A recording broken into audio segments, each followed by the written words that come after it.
কী লাগছে, তার সাথে কী কী জমা নিচ্ছে আমি বিস্তারিত বলবো এই ভিডিওতে। তাই ভিডিও শুরু করার আগে বেশি বেশি পরিমাণে একটু শেয়ার করে দেবেন।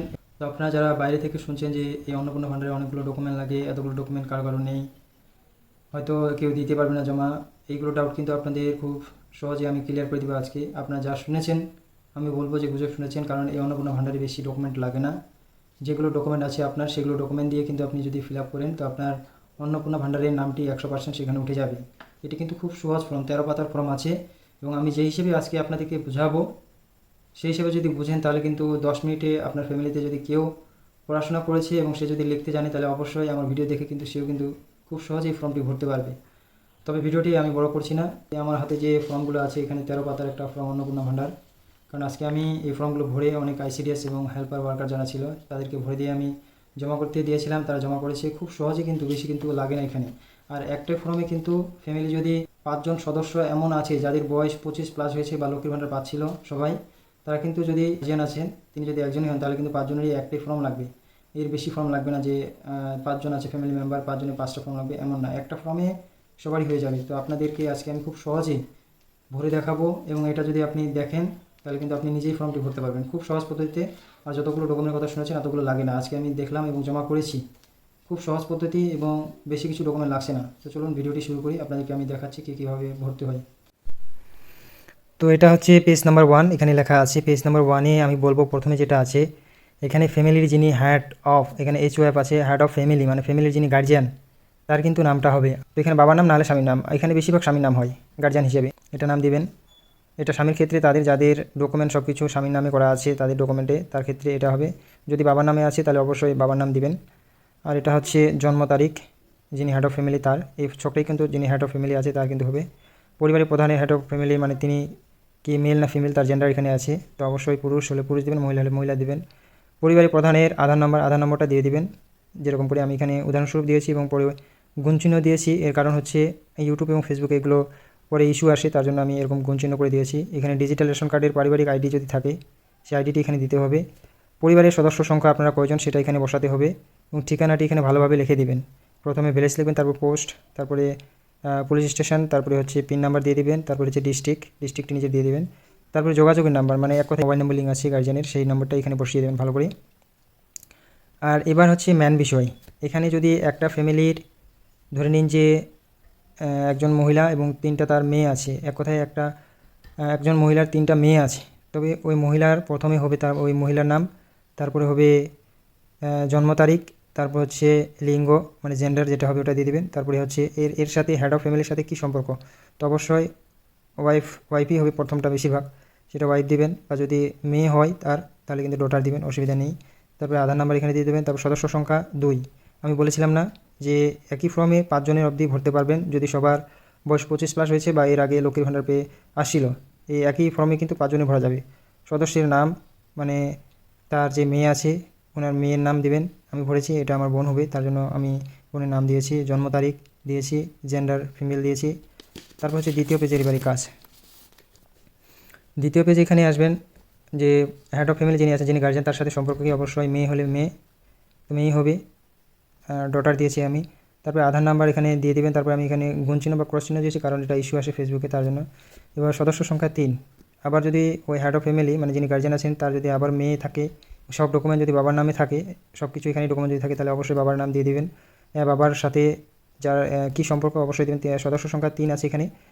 3 নম্বর হচ্ছে আরেকজন যদি কেউ থেকে থাকে তাহলে অবশ্যই সেখানে তার নাম দিবেন, নাম, তারপর ডেট অফ বার্থ, এটা আমি ক্রস চিহ্ন করে দিয়েছি, ইস্যু আসবে তার জন্য কেটে দিয়েছি। তারপরে জেন্ডার হচ্ছে ফিমেল, তারপরে হেড অফ ফ্যামিলি মানে যিনি গার্জিয়ান আছে তার সাথে কী সম্পর্ক, আধার নাম্বার এখানে ভালো করে বসিয়ে দেবেন। তারপর এরকম করে যদি আরও সেই ফ্যামিলিতে থেকে থাকে 4 নম্বর সদস্য, সেম প্রসেসে আপনারা ভরবেন। 5 জন যদি থেকে থাকে সেই ফ্যামিলিতে তাহলে এখানে সে আবার একই প্রসেসে ভরে দেবেন, মানে যতজন আছে। যদি দেখবেন যে সেই ফ্যামিলিতে একজনই মহিলা তাহলে অবশ্যই সে একটাতেই হবে, সদস্য নম্বর 1 নম্বরই দিবেন, বাকিগুলো ভরতে হবে না। মানে যার যেরকম সদস্য, এক কথায় এক ফ্যামিলিতে যতজন 25 বছরের প্লাস বয়স হয়েছে বা একই ফ্যামিলিতে এখনও আছে তার ক্ষেত্রে কিন্তু এটা। এবার আসি, এখানে 10 নম্বর পয়েন্টে লিখেছে পরিবারের প্রধান এবং পরিবারের সকল প্রাপ্তবয়স্ক সদস্যের ব্যাঙ্ক অ্যাকাউন্ট নগদ অর্থ স্থানান্তরের জন্য। এখানে HOF বলেছে, তো এখানে হবে সেই ব্যক্তির যিনি গার্জিয়ান মানে হেড অফ ফ্যামিলি যিনি, তো তার এখানে ব্যাংকের নাম হবে, তারপর এখানে অ্যাকাউন্ট নাম্বার হবে, আমি গুণচিহ্ন দিয়েছি বলেছি হবে, IFSC কোড দিয়ে দেবেন। তারপর সদস্য সংখ্যা যেরকম করে আমি লিখেছি, যদি কারো সদস্য সংখ্যা আমরা ধরে নিই যে একজনই মহিলা, তাহলে একজনই দিবেন, বাকিগুলো ভরতে হবে না। আমি যেহেতু আমার মা প্লাস 2টা বোনে দিয়েছি, তার জন্য আমি 3জন সদস্য সংখ্যা এখানে দেখেছি একই ফর্মে এক্সট্রা, তাহলে আমাকে আর ফর্ম ভরতে হচ্ছে না। তারপরে অ্যাকাউন্ট নম্বর দিয়েছি, আইএফসি কোড দিয়েছি, সদস্য সংখ্যা স্যামি, যেই ব্যাংক থেকে অ্যাকাউন্টটা খোলা হয়েছে সেই ব্যাংকের নাম, account number, IFC code.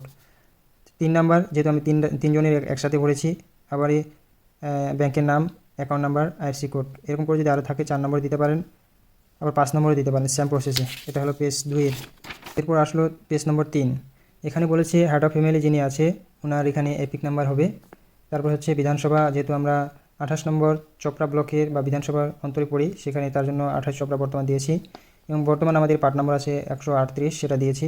Same আমার মায়ের যেটা আছে এপিক নাম্বার, এটা দিয়েছি, সাথে গুঞ্জনে দিয়েছি, আপনারা জানেন ইস্যু আসতে পারে ওটার জন্য। তারপর 28 চোপড়া 138 পার্ট সেম দিয়েছি। সেম প্রসেসে যতজন সদস্য, মানে যিনি এক ফ্যামিলিতে যতজন সদস্য 25+ বা এর আগে লক্ষ্মীর ভাণ্ডার পেয়ে আসছিল সবারই কিন্তু দিতে হবে। যদি একই ফ্যামিলিতে থাকে, যদি আলাদা ফ্যামিলি থাকে তাহলে দিতে হবে না, একজন মহিলা দিলেই হলো। ধরে নিন যে আপনার ফ্যামিলিতে একজন মহিলা আছে বা আপনি বিয়ে করেছেন, সব ডকুমেন্ট এখানে ট্রান্সফার করে নিয়ে এসে আপনার নামে করে নিয়েছে, তাহলে শুধু একজন সদস্য সংখ্যা দিলেই হলো। বাকি যেহেতু আপনাদেরকে আমি বুঝিয়ে দিলাম যে একই ফর্মে আমি 3জনে ভরেছি, তার জন্য আমি 3জনের নাম এখানে দিয়েছি এবং সব একইভাবে ভরেছি। দিদি এবং বোনের যে আছে তার এপিক নাম্বার এখনও এখানে আছে এবং চেঞ্জ করিনি, তার জন্য এখানে আমি ভরে দিয়েছি। যেহেতু আমাদের ফ্যামিলিতে বা আমাদের এখনও সব ডিটেল বা নাম টাম অ্যাড্রেস সব কিছু আমাদের এখানকারই আছে, তার জন্য সেম ভরে দিয়েছি, আর আমাকে এক্সট্রা ফর্ম ভরতে হবে না। এবার 12 নম্বর পয়েন্টে আসি। এখানে লেখা আছে বিভাগ 12, মানে কোন ক্যাটাগরি থেকে আপনি বিলং করেন। কথা যদি আপনি জেনারেল হন তাহলে ইউআর দিয়ে দেবেন বা অসংরক্ষিত। যদি আপনি খুব দুর্বল হন, ইকোনমিক উইক, তাহলে এটা দিবেন। আর যদি আপনি এসসি হন তাহলে এটা দিতে পারেন, এসটি হলে এটা দিতে পারেন, ওবিসি হলে এটা দিতে পারেন, অন্যান্য হলে এটা দিতে পারেন। আর এখানে আছে রেশন কার্ড ভর্তুকি, যদি এখানে আছে খ নম্বরে আছে রেশন কার্ড খাদ্য ভর্তুকি। এক কথায় অবশ্যই আপনার রেশন কার্ড থাকলে ইয়েস দিবেন এবং না থাকলে নো দিবেন। আর দ্বিতীয় নম্বরে আছে যদি হ্যাঁ হয় তবে কার্ডের ধরনের উল্লেখ করুন। অনেকগুলো কার্ড আছে, WY আছে, SPHS আছে, PHS আছে, আর কি SY1 আছে, আর কি SY2 আছে, এগুলোর মধ্যে যেটা হবে সেটা এখানে দিতে পারেন। তারপরে পরিবারটি রেশন দোকান থেকে মাসিক রেশন তুলছে কি না, হ্যাঁ অবশ্যই তুলছে, তাহলে এখানে হ্যাঁ দিবেন, যদি না তুলে না দিবেন। এখানে কি বলেছে, বাড়ি ধরন, আপনার বাড়িতে কি 3 বা তার বেশি পাকা ঘর আছে, যদি থাকে তাহলে হ্যাঁ দিবেন, যদি না থাকে তাহলে না দিবেন। তারপরে পারিবারিক জমির মালিকানা, যদি আপনি নিজেই মালিক হন তাহলে হ্যাঁ দিবেন, যদি পরিবারের হেড অফ ফ্যামিলি যিনি গার্জিয়ান তিনার আছে তাহলে অবশ্যই সেখানে ইয়েস করবেন, না থাকলে নো করবেন। এটা হলো পেজ নম্বর 3। এবার আসি পেজ নম্বর 4। যদি আপনি জমি সেখানে শো করেছেন বা ইয়াস করেছেন বা হা করেছেন, তাহলে অবশ্যই সেই জমির শতক বা একর সেখানে লিখে দিতে পারেন, যতটা আপনার খতিয়ানি আছে। আর এখানে বলেছে রেজিস্ট্রেশন নথি সর্বশেষ ROR, মানে রেকর্ড যেটা আছে সেটা কিন্তু নথি আপনাকে জেরক্স জমা দিতে হবে। তারপরে বলেছে যানবাহন, আপনি পরিবারের কোনো সদস্য কি অবাণিজ্যিক বা মোটর চালিত 4 চাকার গাড়ি আছে, যদি থাকে তাহলে ইয়াস করবেন, না থাকলে নো করবেন। তারপরে এখানে আছে পারিবারিক ভিত্তিক সদস্যের স্বাস্থ্য বিমা, যদি স্বাস্থ্য বিমা থেকে থাকে তাহলে ইয়াস করবেন, তা না থাকলে নো করবেন। আর যদি থেকে থাকে ইয়াস করেছেন তাহলে সবার এখানে বিবরণ দিতে হবে, সেটি সরকারি মাধ্যমে পান নাকি বেসরকারিতে সেই স্বাস্থ্য বিমা পান সেটা কিন্তু এখানে উল্লেখ করতে হবে, এবং কত প্রিমিয়াম বা কত টাকা বা বিমার অঙ্ক কত সেখানে কিন্তু এখানে লিখতে হবে সবারই। যদি থাকে ইয়াস করেন তাহলে লিখতে হবে, যদি না করেন তাহলে কিছু লিখতে হবে না। আর এখানে যদি আপনি কোনো GST দিয়ে থাকেন, এখানে বলেছে কোনো সদস্য কি আয়কর বা পেশাগত কর প্রদান করেন, যদি কোনো ট্যাক্স দেন তাহলে এখানে ইয়াস করবেন, যদি না দেয় তাহলে নো করবেন। এখানে দ্বিতীয় নম্বর কলোনি আছে পরিবারের সদস্যদের প্যান কার্ড যদি থাকে তাহলে ইয়াস করবেন, না থাকলে নো করবেন। যেহেতু আছে আমি উদাহরণস্বরূপ নাম দিয়েছি এবং এক্সাম্পল হিসেবে আমি সেরকম করে 1 2 3 করে এরকম লিখে দিয়েছি, সবাই দিতে পারেন, যতজন ফ্যামিলির সদস্য আপনি ফর্মে লিখেছেন সবাই দিতে পারেন। এটা হলো পেজ নম্বর 4। এবার আসলো পেজ নম্বর 5। এগুলো খুব শর্টকাটে বলে দিচ্ছি। আপনি কর্মসংস্থানের ধরন, যিনি হেড অফ ফ্যামিলি বা যিনি গার্জিয়ান আছে তিনি কি কাজ করেন, এগুলোর মধ্যে যেটা হবে, যদি সরকারি ক্ষেত্রে করে তাহলে সেটা দিবেন, যদি বেসরকারি ক্ষেত্রে বেতনভুক্ত হয় সেটা দিবেন। আর বেশিরভাগ এটা হচ্ছে অসংগঠিত ক্ষেত্রে সংযুক্ত কারিগরি শিল্প, কৃষক ইত্যাদি, কৃষকটাই বেশি হয়। আর যদি পড়াশোনা করেছে তাহলে এখানে বেকার দিয়ে দেবেন। আর সেম একই প্রসেস, যিনি প্রথম সদস্যর নাম সেখানে ফর্মে দিয়েছিলেন তিনি পড়াশোনা করেছেন না তিনি বর্তমানে কোন কাজের সাথে এখানে যুক্ত আছে সেটা দিতে পারেন, তিনি বর্তমান কোন কাজের সাথে যুক্ত আছে সেটা দিতে হবে। আর যদি কিছু না করে তাহলে অন্যান্য দিতে পারেন। সেম যেহেতু আমি 3জনে ভরেছি, সেম আমি 3জনেরই একই ভরে দিয়েছি, যেটা কাজের সাথে যুক্ত আছে সেটা আমি লিখে দিয়েছি। আপনারাও দিতে পারবেন, আপনাদেরকেও দিতে হবে যে কোন কাজের সাথে যুক্ত আছে। যদি কিছু না করে মানে কৃষক কাজ তো করে সেই কৃষিকাজের সাথে জড়িত থাকলে সেখানে এটা দিয়ে দেবেন। অসংগঠিত ক্ষেত্রে স্বনিযুক্ত কারিগরি শিল্পী, কৃষক ইত্যাদি, এটা দিলেই ব্যাস। আর যদি পড়াশোনা করেছে বেকার আছে তাহলে এখানে বেকারটা দিয়ে দেবেন, আনএমপ্লয়েড যেটা হয়। তো সেম এরকম করে 5 জন সদস্যের ফর্ম, এটা কিন্তু 5 জনে যদি ভরেন তাহলে কিন্তু সবারই দিতে হবে এখানে। এরপরে হচ্ছে পরিবারের শিক্ষিত প্রাপ্তবয়স্ক সদস্যের সংখ্যা এবং পরিবারের অশিক্ষিত প্রাপ্তবয়স্কের সদস্যের সংখ্যা, মানে কতজন পড়াশোনা করেছে কতজন পড়াশোনা করেনি সেটা এখানে উল্লেখ করতে হবে। এবং কে কতটা পড়াশোনা করেছে, 1 নম্বর সদস্য কতটা, পরিবারের যিনি হেড অফ ফ্যামিলি তিনি কতটা পড়াশোনা করেছে, এবং যিনি সদস্য সংখ্যা 1 তিনি কতটা পড়াশোনা করেছে, সদস্য সংখ্যা 2 কতটা পড়াশোনা করেছে, সদস্য সংখ্যা 3 কতটা পড়াশোনা করেছে, এটা দিয়ে দেবেন। এখানে আছে কোনো সদস্য কি কোনো সাংবিধানিক পদ, মন্ত্রী, সাংসদ, স্থায়ী পৌর স্থায়ী সংস্থা এবং পঞ্চায়েত সংস্থার প্রাক্তন বর্তমান ধারক।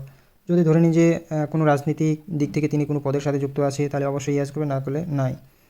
কোনো সদস্য কি সরকারি পেনশনভোগী, যদি কোনো সরকারি পেনশন পায় তাহলে ইয়াস করবেন, না করলে না। কোনো সদস্য কি জিএসটি অধীনে লিপিবদ্ধ আছে, যদি থাকে তাহলে ইয়াস করবেন, না হলে না। আর থাকলে এখানে ডিটেলটা দিয়ে দেবেন, এখানে জিএসটি নম্বর একটা আছে ওটা দিয়ে দেবেন। পরিবারের বার্ষিক আয়, আপনার যেরকম ফ্যামিলি আয় বছরে সেটা এখানে উল্লেখ করবেন। সিএতে যদি অ্যাপ্লাই করে থাকে তাহলে দেবেন, না করলে প্রযোজ্য নয়, মানে যতজন সদস্য এটা বলছেন এইভাবে দিয়ে দেবেন। এবার আসে এখানে আসলো যদি কিষাণ ক্রেডিট কার্ড, তারপরে কেসিসি, এআরডি বা শিল্পী credit card, artist credit card, মৎস্যজীবী ক্রেডিট কার্ড, শিক্ষার্থী ক্রেডিট কার্ড, এগুলোর মধ্যে যদি আপনার থেকে থাকে তাহলে অবশ্যই সেখানে ফিল আপ করতে হবে। হেড অফ ফ্যামিলি যদি থাকে তার দিবেন। যদি সদস্য সংখ্যা যিনি বেনিফিশিয়ারি তার লেখছেন, যিনি বেনিফিশিয়ারি বা যিনি লক্ষ্মী ভাণ্ডার পেয়ে ছিলেন যার ফর্মটি ভরছেন সে যদি পেয়ে থাকে বা তার যদি এটা আছে তাহলে তার বিবরণ এখানে দিয়ে দেবেন, না থাকলে নেই এখানে, বেশ। তারপরে আছে এখানে যদি এসআইআর 2026-এর নাম বাদ পড়ে থাকে তবে মামলাটি ট্রাইব্যুনাল বিচারাধীন কিনা, যদি বিচারাধীন থাকে তাহলে ইয়াস করবেন, যদি না থাকে তাহলে নো করবেন। আর যদি নাম প্রথম থেকে ক্লিয়ার আছে তাহলে প্রযোজ্য নয়, ব্যাস এটা করে দেবেন। আর যদি থেকে থাকে দেখুন যে তার নাম ডিলিট হয়ে গেছে বা সে ট্রাইব্যুনাল আপিল করেছে, অবশ্যই ইয়াস করবেন এবং তার বিবরণ এখানে লিখে দেবেন। এক কথায় যিনি ট্রাইব্যুনালে যে অ্যাপ্লাই করেছিল একটা যে রেফারেন্স আইডি বা অ্যাপ্লিকেশন আইডি দিয়েছিল সেটা কিন্তু এখানে লিখে দিতে হবে। এটা হলো পেজ নম্বর 9। তারপর এরকম 5 জন সদস্যের যেরকম যদি নাম ডিলিট থাকে তাহলে এরকম করে বিবরণ দিবেন, না থাকলে প্রযোজ্য নয় যদি ডিলিট না হয়। এবার আপনার যদি শিশু থেকে থাকে, এখানে কি বলেছে 4 নম্বর ইস্যু সামাজিক মর্যাদা এবং নির্ভরশীল ব্যক্তিগণ, বিদ্যালয়ে অধ্যয়নরত পরিবারের সকল শিশু বিবরণ, যদি আপনার শিশু থেকে থাকে মানে ছোট্ট বাচ্চা থেকে থাকে তাহলে তাদের নাম, সদস্য সংখ্যা 1, সদস্য সংখ্যা 2, সদস্য সংখ্যা 3, তাদের বিবরণ দিতে হবে, কোন স্কুলে পড়াশোনা করে, বিদ্যালয়ের ধরন, মানে এগুলো এখানে লিখতে হবে। শিশুর নাম, শিশু শ্রেণী কোন ক্লাসে, বিদ্যালয়ের নাম, ধরন কীরকম ধরনের আছে সেটা এখানে উল্লেখ করতে হবে। সেম প্রসেসে এটা ভরতে হবে। তারপর হচ্ছে পেজ নাম্বার 9, এবার পেজ নাম্বার হচ্ছে 10। পেজ নাম্বার 10 এরকম করে সবাই লিখলেন। লেখার পর এখানে শিশুদের টিকাকরণের বর্তমান অবস্থা, যদি খুব শিশু থেকে থাকে বা বাচ্চা থেকে থাকে তাহলে অবশ্যই যদি টিকা আপনি দিচ্ছেন বর্তমান তাহলে তার সেখানে ইয়াস করতে হবে, এবং যদি টিকাকরণ এখনও হয়নি তাহলে নো করতে হবে।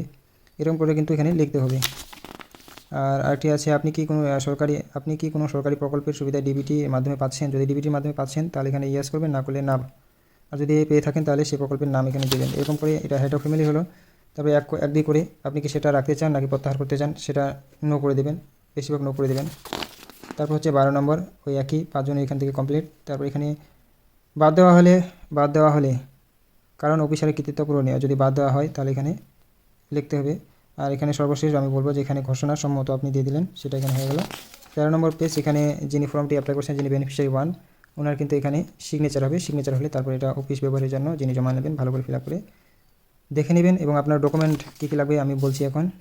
যিনি হেড অফ ফ্যামিলি দেখিয়েছেন ওনার কিন্তু account, Aadhaar card, PAN card, ration card এগুলো আপনি জেরক্স করে জমা দেবেন। এবং যিনি বেনিফিশিয়ারি আছেন মানে সদস্য একটা যদি থাকে তাহলে ওনার Aadhaar card, PAN card, ration card, voter ID, bank account passbook প্রথম সেটি জেরক্স করে দেবেন এবং এক কপি ছবি লাগবে। সদস্য 2 যারা আছে, সদস্য 2 যদি সেখানে ফিল আপ করেছেন সেই সদস্যর সেম ডকুমেন্ট লাগবে, voter ID, PAN card, ration card, Aadhaar card, bank account. এবং মেন বেনিফিশিয়ারি এখানে 3-4 জন পড়েছেন আর প্রথম বেনিফিশিয়ারি সেই ছবিটি দিলেই হলো। এরপরে এগুলো জেরক্স করে, আর জমির কাগজ যদি দেখিয়েছেন সেই জমির কাগজ খৈতানটি জেরক্স করে সেটি সে আপনার পঞ্চায়েত অফিস হোক বা বিডিও অফিস হোক সেখানে গিয়ে জমা দিলে কিন্তু আপনার নাম অন্নপূর্ণা ভান্ডারে চলে আসবে। এরকম তথ্যমূলক ভিডিও পেতে অবশ্যই আমার ফেসবুক আইডি ফলো দিয়ে রাখবেন, এবং যারা ইউটিউব থেকে দেখছেন গণিত জিও জিনিয়ার্স সার্চ করে সেখানে সাবস্ক্রাইব করে রাখতে পারেন, কারণ এরকম লেটেস্ট ভিডিও যারা সাবস্ক্রাইব এবং ফলো করে রেখেছে সবাই তারা সব থেকে আগে কিন্তু তারাই দেখতে পায়। তো এরকম ভিডিও পেতে কিন্তু মিস করবেন না। ধন্যবাদ।